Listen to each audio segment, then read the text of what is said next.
YouTube? SuperInsane18 here, and this is the Phantom Knight deck profile that you just watched me pilot. So without further ado, let's go ahead and jump right into the rankings. So we are going to start with a power of 6, and the reason for that is there are really only two cards that are game enablers, that being the Arc Rebellion and the Access Code Talker.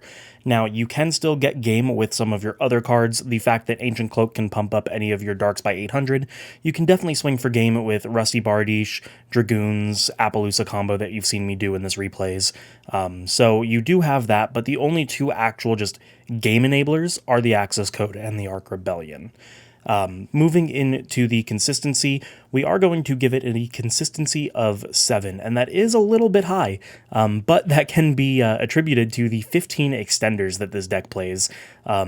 Pretty much you're guaranteed to see an extender in your opening hand, and as long as you can put 2 level 3s on the field, you're pretty much set. At the very bare minimum, you'll have a couple of negates, if not full combo. And then the recovery for this deck is pretty high. It is going to be a 7 as well. That is because all of your traps are just reborns when they're in the graveyard. The fact that you will load your graveyard with Phantom Knight monsters that can then on your next turn banish to get you more resources. You do have quite a bit of recovery, and with all of that in consideration, that gives the deck an overall rating of 6.5. And that's pretty good for something that isn't really meta. A 6.5 can definitely contend with a lot of the other meta decks here. So let's go ahead and talk about some of the choices here in the deck, and the big one that I do want to point out is that we are playing Effect Veiler instead of Infinite Impermanence, and that's pretty obvious why. The fact that the Shade Brigandine trap card requires that you have no trap cards in your graveyard. If you were to use an Impermanence, then you would put a trap in your grave, and unfortunately you would not be able to use that card the turn that you set it. So if you want some sort of effect negation, you can go ahead and run the Veiler instead. Honestly, the Veiler is pretty much just a hand trap slot. Any hand trap that you feel you need for the format can go in the Veiler slot, but it is definitely something worth mentioning. Let's talk about the cards to look out for. So the first card that we definitely want to look out for is going to be Artifact Lancia. The fact that Lancia just prevents all sorts of banishing for the turn pretty much turns off your entire engine. If you're not able to banish your Phantom Knight cards, you're not going to be able to extend, you're not going to be able to search your negates, and overall it's just going to be a very bad time. Which does bring us to card number 2 that we need to look out for, which is Skullmeister. Because even if we can banish the card, it did activate in the grave, and Skullmeister would be able to negate that effect, essentially doing something similar to Lancia, albeit not on such a grand scale. Negating one grave effect can definitely be detrimental if it is the right one, which again is also why we have Ghost Bell and Haunted Mansion as our third card to look out for. The fact that it can negate your Reborns, as well as the fact that it can negate the Torn Scales being able to summon itself, it is definitely detrimental if they hit the right thing, and it will prevent you from continuing your combo, which does bring us to the fourth and final card that we need to look out for, which is Nibiru. We do get more than 5 summons before we're able to put up the Appaloosa, unfortunately, so they can, if they Nibiru at the right spot, completely turn off our turn.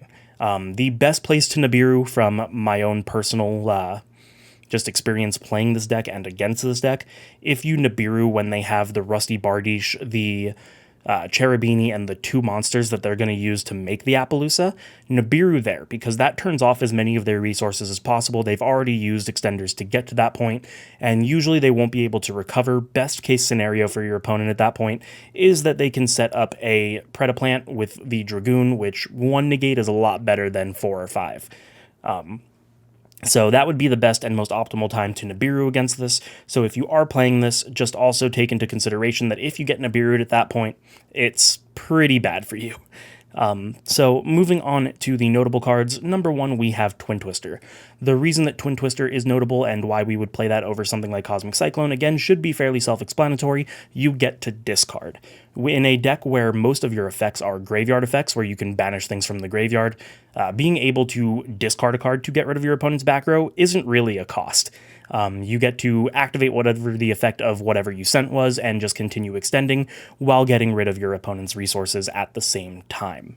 And that brings us to the second card that is notable, which is Forbidden Droplet. Again, this is something that you might be able to put in instead of the Effect Veiler. You do get to discard your cards to negate effects on your opponent's side of the field. So if you discard a handful of Phantom Knights to completely blank your opponent's board, and then banish all your Phantom Knights to just go off and completely combo into another realm, then it does sound pretty good. The third card is actually going to be Tour Guide. Now, this works just well the way that the deck currently is. You can normal summon Tour Guide and go into any of your Burning Abyss cards, which will get you the 2/3s required for the Cherubini play. But there is another card that I do just kind of want to mention, and that card is Edge Imp Saber. Now, the reason that I like this is because it is a fiend, so you are able to actually summon it off the Tour Guide, but what's more important to me is its graveyard effect.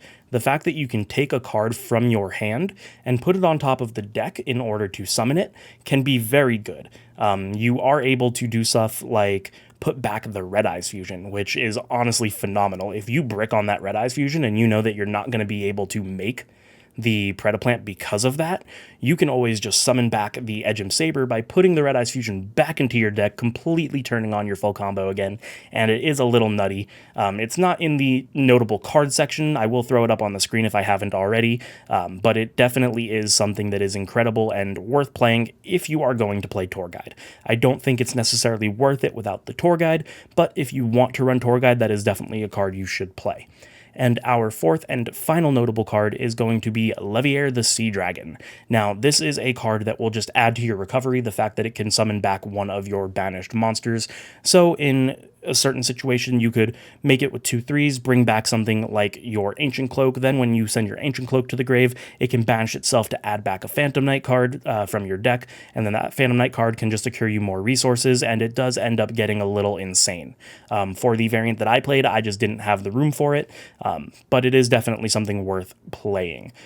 So there you guys have it. Hopefully you enjoyed the profile. Hopefully you enjoyed the gameplay. If you liked the video, make sure to like and subscribe. Go ahead and share this with your friends as well. Anybody that loves Yu-Gi-Oh! This is honestly a very fun deck. I've had more fun playing this than I did the Dragon Link last week. So there you guys have it. Well, thanks for watching.